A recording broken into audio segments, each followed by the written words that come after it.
사실 아홉수도 아홉수지만 제가 본 견해로는 44살 44공방, 77 77살, 또 공년에 안 좋으신 분들이 있으세요.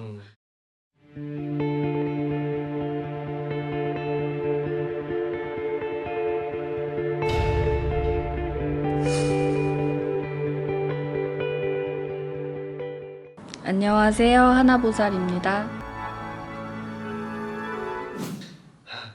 참 사람이 삼재와 그 아홉수 조심해라 또 이런 말들이 있는데, 그 삼재와 아홉수를 참 현명하게 잘 넘길 수 있는 이런 방법들이 좀 어떤 것들이 있을까 한번 조언을 좀 구하고 싶어요.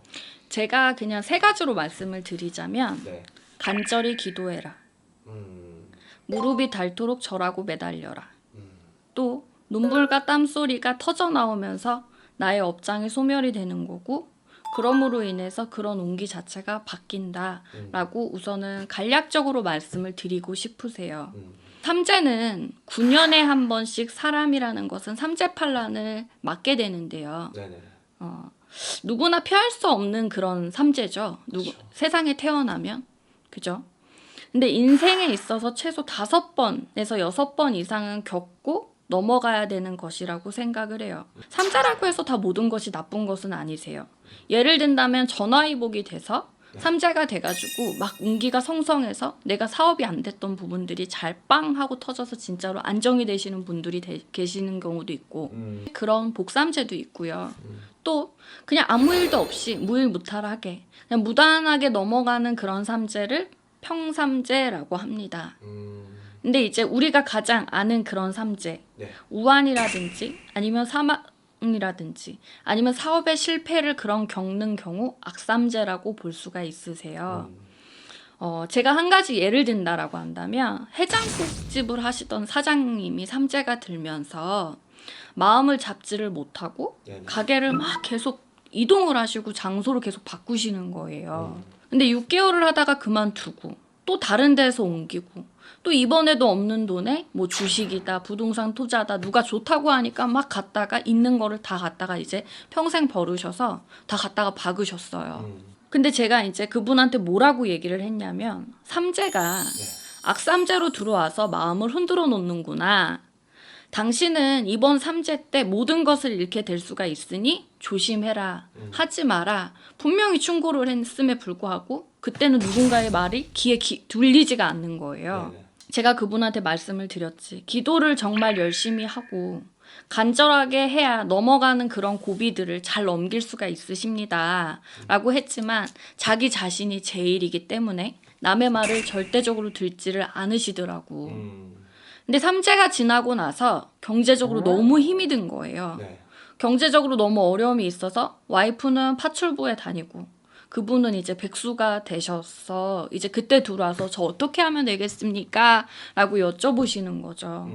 피해가지는 못해도 기도를 통해서 나한테 올 시련을 또 풍파를 줄여갈 수 있다라는 것을 여러분들께 말씀을 드리고 싶습니다.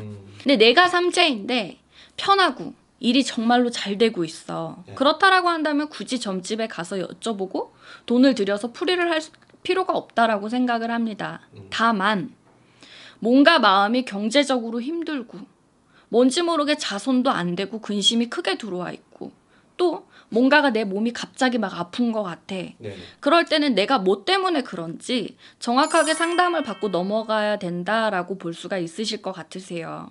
또 한 가지 옛 어른들이 하신 말씀이 있어요. 네. 아홉수는 안 좋다라는 말 들어보셨죠? 그렇죠. 네, 미신이라고 말도 안 된다라는 소리라고 할 수는 있지만 이 아홉수의 풍파는 삼재보다 더 무서워요.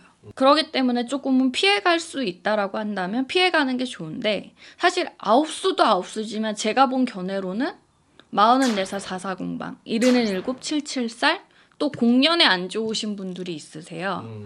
그럴 때 내가 왜 안 좋은지, 뭔가가 내가 그냥 가만히 생각을 해봐도 아무것도 모르겠다라고 하시는 분들은 가까운 분한테 찾아가셔서 네네. 한 번쯤은 상의를 받아보시는 것도 나쁘지는 않으실 거라고 할 수가 있으실 것 같습니다. 피해가는 방법 중에 하나는 조상님께 정성껏 기도를 올리고 또 삼재풀이라든지 아니면 액마기를 하면 있지만 경제적으로 우리가 할 수 없는 여유가 없어서 너무 힘들어요 하시는 분들이 있으실 수가 있으시잖아요. 그렇죠. 그럴 때는 흙을 많이 밟아라라고 얘기를 해드리고 싶으세요. 흙이요. 네, 산을 올라서 바위가 많은 산일수록 좋을 것 같아요. 바위가 많으면 악산이라고 할 수가 있는데요. 맞아요. 이게 그런 올라가면서 모든 고난과 시련도 있고 올라가야 돼. 이거 끝까지 올라가야 돼. 어디까지 올라가야 되지? 라고 이제 생각을 하실 수가 있기는 하지만 그 흙을 밟으면서 모터의 기운 자체를 내가 조금은 챙기고 또 그 가쁜 호흡을 들이마시고 내뱉으면서 그런 안 좋은 부분들을 뿜어낼 수가 있지 않을까 저는 생각을 하고요. 또 맞아요. 그런 큰 바위라든지 큰 나무라든지 그런 데서 나오는 그런 지자기의 그런 기운들이 여러분의 운기 자체를 돌려드릴 수가 있다라고 저는 볼 수가 있기 때문에 여러분들한테 권해드리고 싶고 여러분만 그렇게 하는 게 아니고 저 또한 여러분들을 상담을 하고 하다가 보면 사람인지라 기운 자체가 소진이 되고 뭐 조금은 뭔가가 운기 자체가 뭔가 편치가 않다라고 했을 땐 항상 바다에 가고 산에 가서 기도를 하는 것도 다 그런 이유 때문에 입니다. 그래서 여러분들도 스스로가 나 혼자 그냥 내가 무엇인가 정말로 힘들다라고 했을 때는 그런 방법도 한 번쯤은 취해 보시는 게 좋으실 것 같고요. 또 하나 더 네.